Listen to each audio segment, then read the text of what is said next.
L'expérience humaine est pleine de contradictions. Nous aspirons à la connexion, mais craignons la vulnérabilité. Nous voulons être vus et entendus, mais nous avons peur d'être jugés.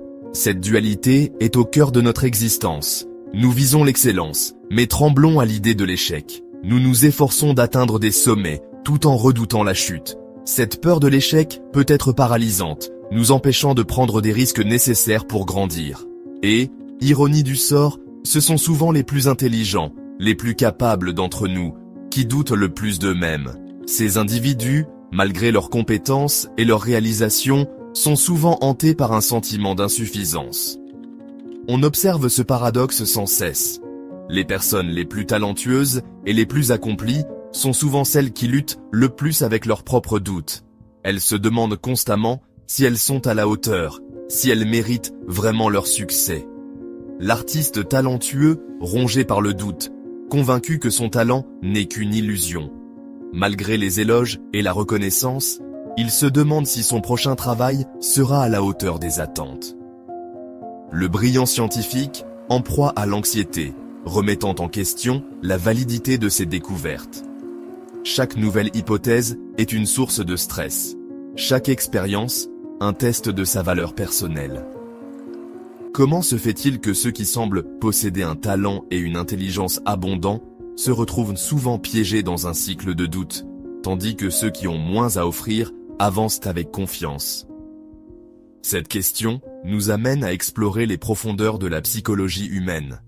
Ce phénomène déroutant, mes amis, est au cœur de ce que nous appelons le syndrome de l'imposteur. C'est une condition où les individus, malgré des preuves évidentes de leurs compétences, croient moins qu'ils sont des fraudeurs et ne méritent pas leur succès. C'est une épidémie silencieuse qui murmure des doutes insidieux aux oreilles des personnes qui réussissent, des personnes douées, des personnes accomplies. Elle sape leur confiance et les empêche de savourer pleinement leur réalisation.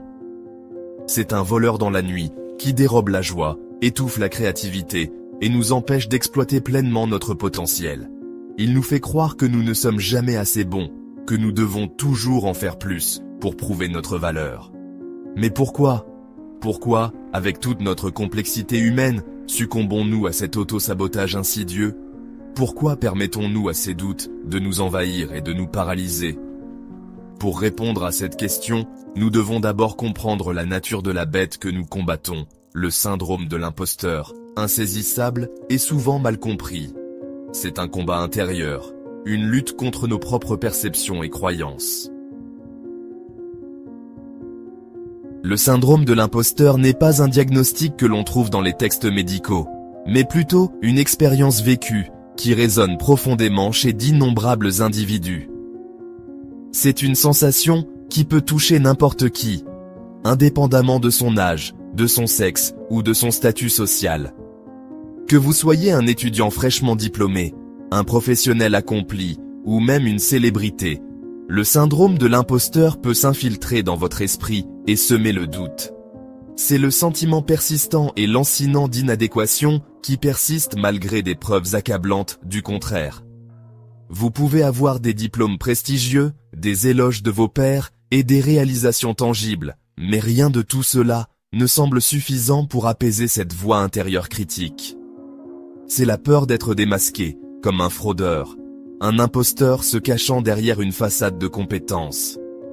Cette peur peut être paralysante, vous empêchant de saisir des opportunités ou de vous exprimer pleinement. Elle peut vous faire douter de chaque décision, de chaque action et même de chaque pensée. Imaginez, si vous le voulez bien, une scène. Sur celle-ci se tient un individu, paré de récompenses, ses accomplissements résonnant dans les murmures feutrés du public. Les applaudissements sont forts, les sourires sont nombreux. Et pourtant, cet individu se sent comme un imposteur, comme s'il ne méritait pas cette reconnaissance. Pourtant, sous la surface de ce succès extérieur, une autre histoire se déroule. La peur le ronge de l'intérieur, une voix lui murmurant « Tu n'as pas ta place ici, ils vont découvrir que tu es un imposteur ». Cette voix peut être si persistante et si convaincante qu'elle érode lentement la confiance en soi, créant un cycle vicieux de doute et d'anxiété. Voilà mes amis, la cruelle ironie du syndrome de l'imposteur. Il prospère dans l'espace entre la perception et la réalité, projetant une longue ombre même dans la lumière la plus vive.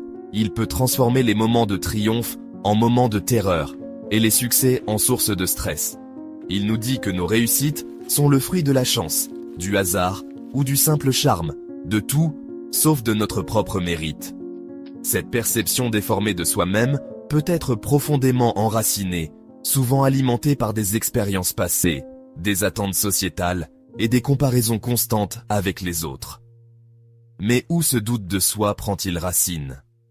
Pour répondre à cette question, nous nous tournons vers la sagesse de grands penseurs comme Carl Jung et Arthur Schopenhauer, qui offrent des perspectives profondes sur les complexités de la psyché humaine. Jung, avec sa théorie des archétypes et de l'inconscient collectif, et Schopenhauer, avec ses réflexions sur la volonté et la perception, nous aident à comprendre comment ces sentiments d'inadéquation peuvent se développer et persister. Carl Jung, le père de la psychologie analytique, a proposé le concept du soi-ombre, l'aspect inconscient de notre personnalité qui contient tout ce que nous jugeons inacceptable ou indésirable. Ce concept est fondamental pour comprendre les profondeurs de l'esprit humain et les conflits internes qui nous habitent. Cette ombre, affirmait Jung, abrite nos peurs, nos insécurités et, oui, même notre potentiel le plus profond. Elle est une partie intégrante de nous-mêmes, souvent ignorée ou réprimée, mais toujours présente, influençant nos pensées et nos actions de manière subtile mais puissante. Dans le contexte du syndrome de l'imposteur, le soi-ombre devient un terreau fertile pour le doute de soi. Les pensées négatives et les sentiments d'insuffisance qui émergent de cette ombre peuvent paralyser même les individus les plus talentueux et les plus accomplis. Les personnes qui réussissent, souvent animées par un désir inné d'exceller, peuvent inconsciemment intérioriser les attentes et les pressions de la société. Ces attentes deviennent une voix intérieure critique, toujours prête à juger et à remettre en question chaque succès et chaque échec. Elles visent la perfection, se fixant des normes incroyablement élevées. Cette quête incessante de l'excellence peut devenir une épée à double tranchant, les poussant à accomplir de grandes choses tout en les laissant vulnérables aux doutes et aux peurs. Et lorsqu'elles échouent, inévitablement, le soi-ombre murmure. Tu vois, tu n'es pas assez bon. Ces murmures peuvent devenir des cris assourdissants, érodant la confiance en soi et alimentant le cycle du doute et de l'autocritique. Schopenhauer, le philosophe allemand connu pour sa vision pessimiste du monde, a offert un autre prisme à travers lequel on peut examiner le syndrome de l'imposteur. Sa philosophie, centrée sur la nature insatiable du désir humain, résonne profondément avec les luttes internes des individus en quête de validation.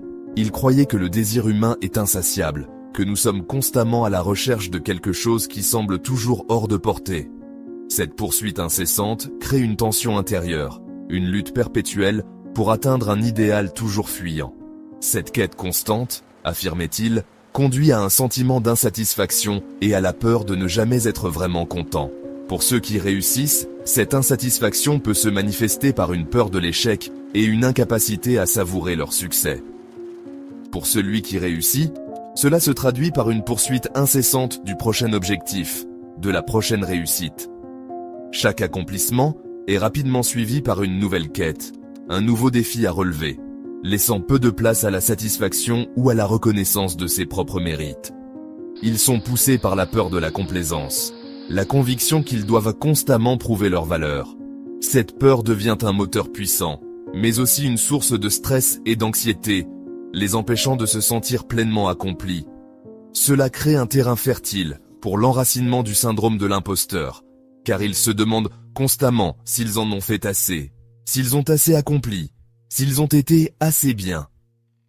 Cette auto-évaluation incessante peut devenir un fardeau, les empêchant de reconnaître et de célébrer leur propre succès.